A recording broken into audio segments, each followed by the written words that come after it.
A barrage of terrorist attacks has stricken the globe. Here are but a few. On October 10th in Ankara, Turkey, a bomb goes off outside a railway station, killing 102, injuring over 400. ISIS claims responsibility.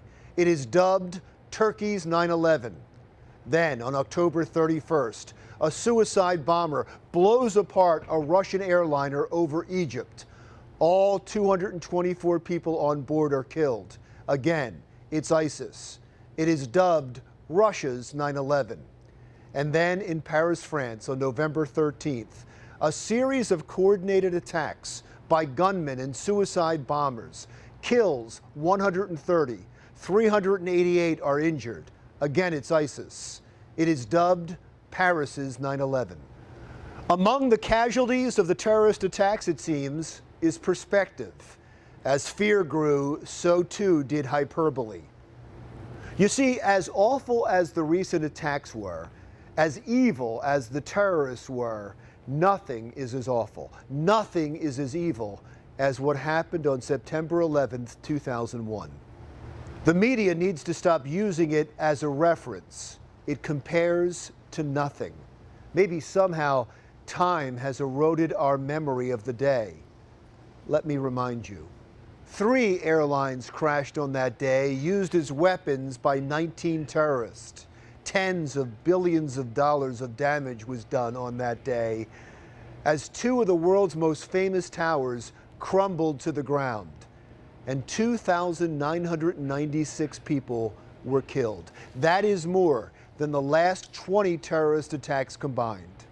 And the cost of 9/11 continues. And I'm not just talking about the 2 wars of vengeance begot from that fateful day, where 6,800 American servicemen and women were killed and over 50,000 were injured, or the fact that ISIS sprung up from the black hole we created when we just left with no stay-behind strategy. No, I'm talking about the fact that we still have people dying in America from 9/11. You see, after the towers fell and heroes moved in to try to rebuild America, a thick, toxic cocktail of chemicals, of jet fuel and human remains and other materials filled the air. Those first responders were told it was safe. It was not.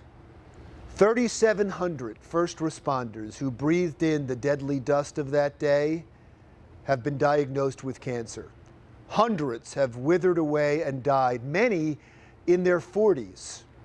I was there in 2010 with the 9/11 first responders when they went down to Washington to fight for passage of the Zadroga Health and Compensation Bill to repay the first responders for their service. It was named after James Zadroga, a New York City cop who was the first to be taken by the toxins. But the bill, as it turns out, was temporary and is now set to run out. There is a new push to make it permanent. Many of the men and women who rushed to Ground Zero on 9/11 and the days after to try to save lives and rebuild America have become some of the first casualties in the war on terror. They were willing to sacrifice their health and their lives for us.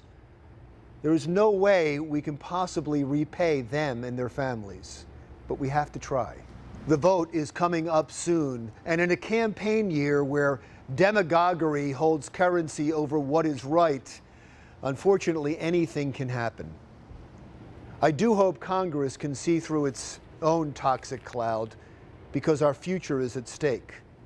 As I said, nothing compares to 9/11. God forbid anything happens in this country like that again. But if we do have another day of infamy, who is going to respond if we don't let them know now that when they are there for us, we'll be there for them? I'm Larry Mendte. See you again next week.